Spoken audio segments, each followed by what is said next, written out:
so welcome to grade 10 maths under the CAP syllabus, and I'm going to cover everything that's done in week 2. And the first section is how to multiply a binomial by a trinomial. So if we look at the example here, we have the first bracket which has a binomial and the second has a trinomial. So we're going to use something similar to the FOIL method. However, all it is really is multiplying every term in each bracket by every other term in the opposing bracket, not opposing or the adjacent bracket. Okay, so how we do this is, we look at the first term, we're going to multiply to the first term in the second bracket. Then we're going to multiply to the second term in the second bracket. And then to the third term.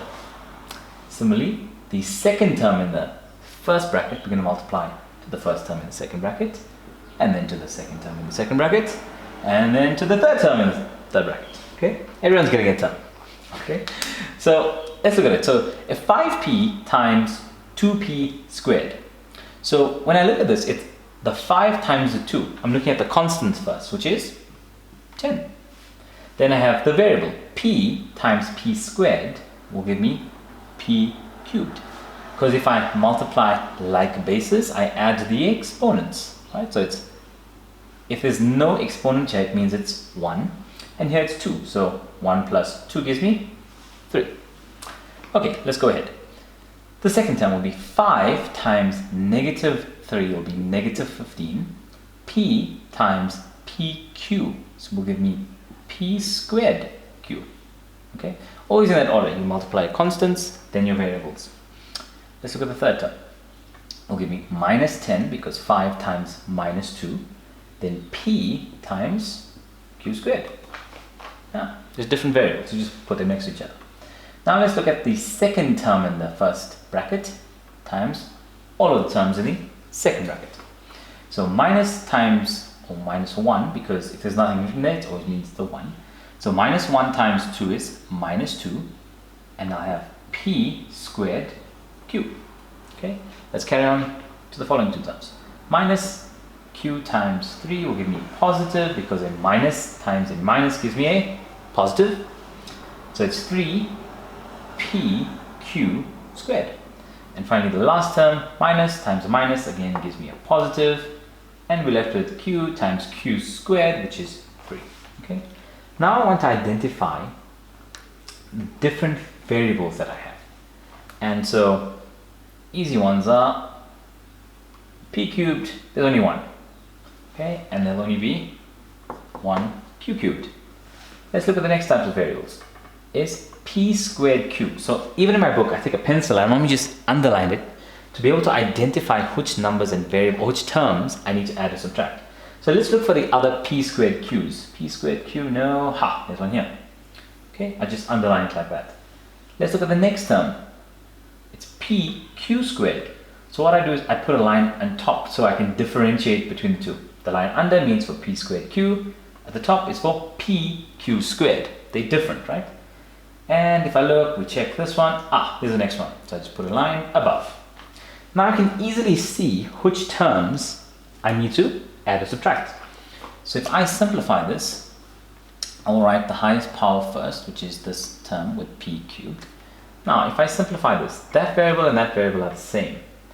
Now, all I need to do is, once I have the same or identify the same variables, I just add the coefficients. So what's the coefficient here? It's minus 15 minus 2.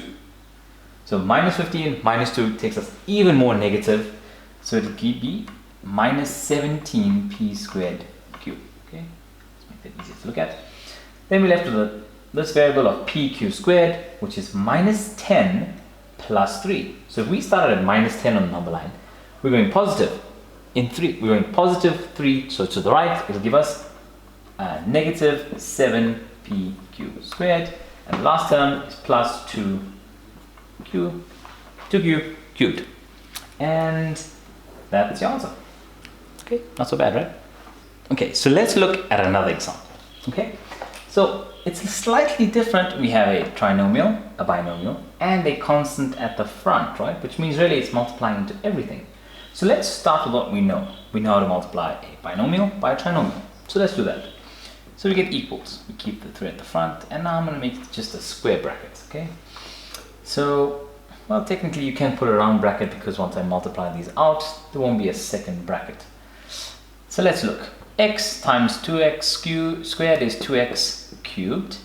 X times 3x is minus 3x squared. Minus 1 times x is minus x. Now we're going to do the second term. Minus 2 times 2x squared is minus 4x. Minus 2 times minus 3x is plus 6x. And minus 2 times minus 1 is plus 1. Let's look now again. We keep the 3 there. And let's see if we have any like terms. We have x squared, x squared. We have x and x. And we just left with x cubed and the constant, okay? So that'll stay. So we can just write this again, 2x cubed. Now, under the x squareds, it's minus 3 minus 4, which is minus 7x squared. Minus x plus 6x. This will give me plus 5x. And just plus the 1, okay? So far I think we know how to do that. Now we multiply out the constant in front, which is the 3. So we'll get minus 3 times 2x cubed is minus 6x cubed. Minus 3 times minus 7x squared is plus, because the minus times the minus. And 3 times 7 is 21. X squared minus 3 times 5x is minus 15x. And minus 3 times 1 is minus 3. And that's the final answer. Not so bad, right? Okay, so we've looked at multiplying a binomial by a trinomial. Now I just wanted to show you one extra bonus question. What happens when we have fractions in our binomial? Okay, so here's an example. 2x minus 3 over x all squared. So we can rewrite this as 2x minus 3 over x times the same thing, because this entire bracket is squared. 2x minus 3 over x, okay? And now we're basically just going to use FOIL. So first in as out as last.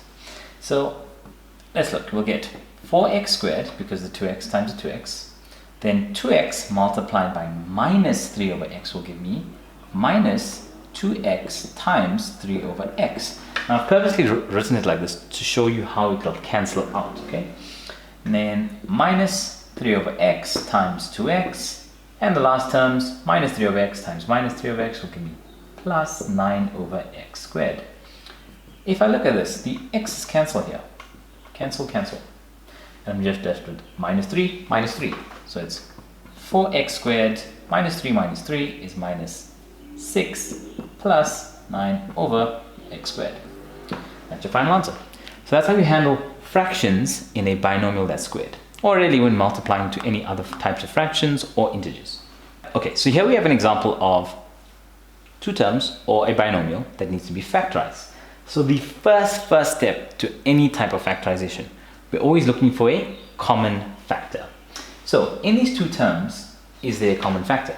If we look at it, so the first term, second term, it has a common factor of 2. So let's take our 2. So we put 2 at the front, we open a bracket, and now we say 2 times what will give me this term. So all I need to do is block out the 2 and see what's left. It's a squared, because 2 times a squared will give me 2a squared. Similarly, I do the same to the next one. So I take out a 2 and I'll be left with b squared. And that's the answer.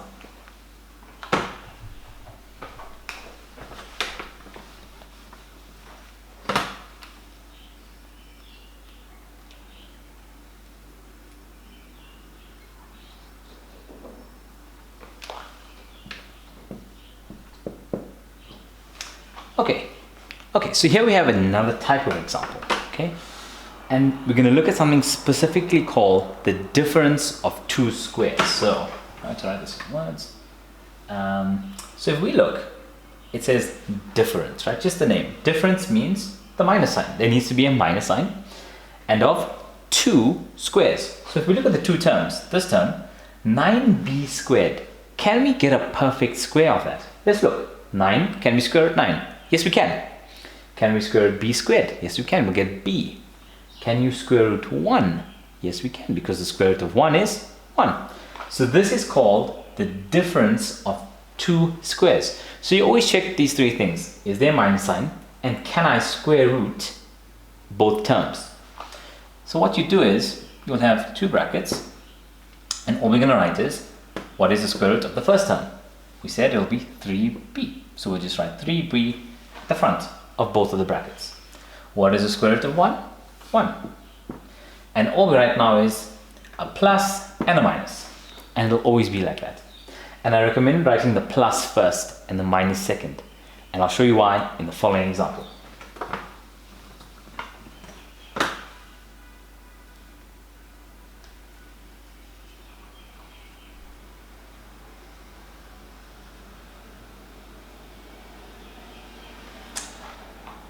So 12x cubed minus 27b, let's say, to the 8. Okay, so let's look at, so we have another example. Let's look at this one. The question is, can we take out a common factor from both of these terms? So let's think. Let's look at the constants first. Is there a number that can go into both of these? We think? Yes, it is. 3 would go into 12 and 27, right? So let's take out a 3 and we're left with 4, 8 cubed minus 9b to the 8. Sorry, that's to the 8, not cubed. Okay, so is this factorized to the fullest? So that's what you've got to keep asking yourself as you get to the new line. So the 3 is a constant at the front, but let's look at the second concept of factorization that we learned, the difference of two squares. So the first criteria, there's a minus. Yes, there is.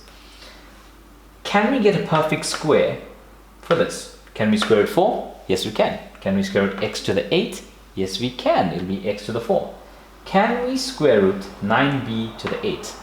Square root of 9 is 3, so it's true.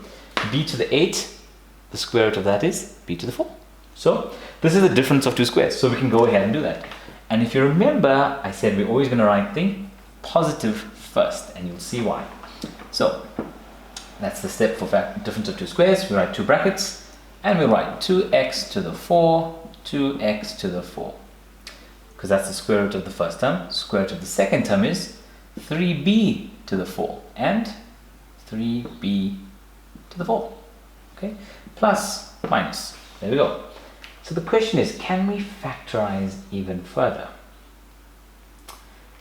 Not really. So this is fully factorized. Is this a difference of two squares?